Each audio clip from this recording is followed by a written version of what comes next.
¿Qué responsabilidades tienen tanto el profesor como el centro en transmitir este yoga espiritual a sus alumnos? Es una pregunta sobre la cual todos deberíamos reflexionar. Sería imposible generalizar un perfil de profesor de yoga. He conocido excelentes profesores que llevan toda su vida formándose, con las que podrías hablar largamente sobre este yoga espiritual. Y casi todos, por no decir todos con los que he hablado, afirman que este yoga físico, estas asanas, son solo una parte muy pequeña del universo del yoga. Pero también he conocido profesores con un desconocimiento importante de las enseñanzas del Bhagavad Gita. Otros quizás consideran que el alumno viene a clases de yoga solo para las asanas, y aún otros consideran que es necesario enseñar este yoga físico aislado de cualquier camino espiritual. Además, normalmente en un programa de formación de profesores de yoga, la parte espiritual se centra casi exclusivamente en Patanjali, explicándose el Gita, si se explica, de forma prácticamente residual. Tanto el Bhagavad Gita como en las Yoga Sutras de Patanjali se afirman dos principios entre muchos que un yogi y un profesor de yoga debería serlo, tendrían que cumplir, dos características. Una es la veracidad, el satya, que además es el segundo yama, y el otro es ahimsa, no violencia, que es el primer yama. Gandhi basó su vida en satyagraha, aferrarse firmemente a la verdad, y fue uno de los pilares del movimiento de independencia de la India. Yo os quería leer un párrafo de Gandhi. Decía: la verdad implica amor y la firmeza genera la fuerza. Entonces comencé a llamar al movimiento indio Satyagraha, es decir, la fuerza que nace de la verdad y el amor o la no violencia, y dejé de usar la frase resistencia pasiva. Quizás está claro que sin ahimsa no es posible buscar y encontrar la verdad. Ahimsa y la verdad están tan entrelazados que es prácticamente imposible desenredarlos y separarlos. Son como las dos caras de una misma moneda. Sin embargo, ahimsa es el medio, la verdad es el fin. Los medios, para ser medios, deben estar siempre a nuestro alcance, por lo que ahimsa es nuestro deber supremo. Y ahimsa hay que practicarle en pensamientos, en palabras y en acciones. Si un profesor de yoga e incluso un centro de yoga, consciente de la trascendencia del Bhagavad Gita, lo omite, por la razón que sea, en sus clases o en su propaganda, ya que ni en palabras ni acciones se transmite, para mí estaría sencillamente no contando toda la verdad a sus alumnos. O en palabras del Premio Nobel de la Paz, Desmond Tutu: si permaneces neutral cuando reina la injusticia, tu camino es el del opresor.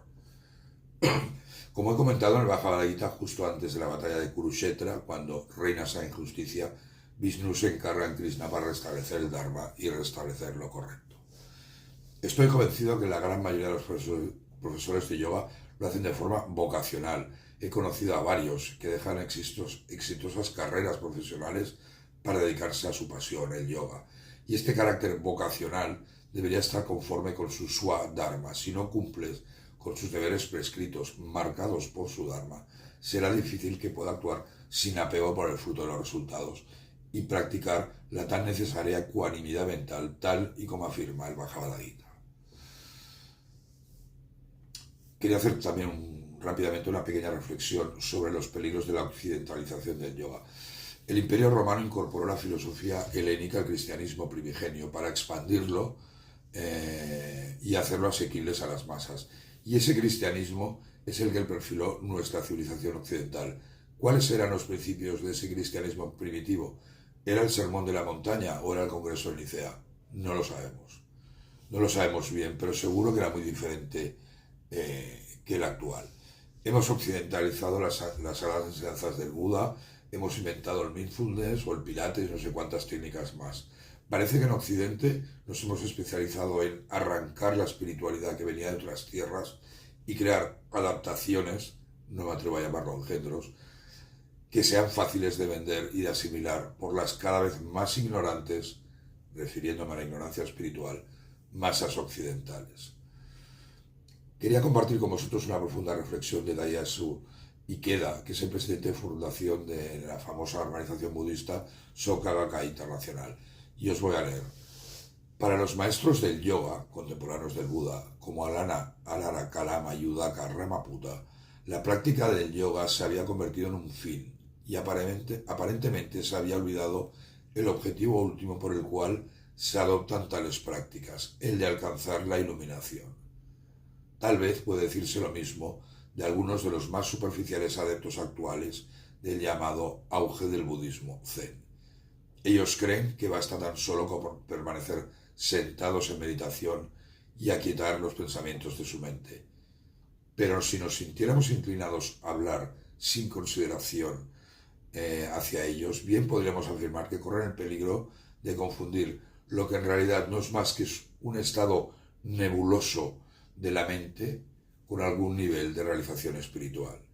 Tanto el yoga como la meditación zen son excelentes prácticas desarrolladas por las filosofías y las religiones asiáticas, pero según lo comprendió claramente el Buda, deberían emplearse como métodos para alcanzar una comprensión de la verdad última y no ser considerados como fines en sí mismos.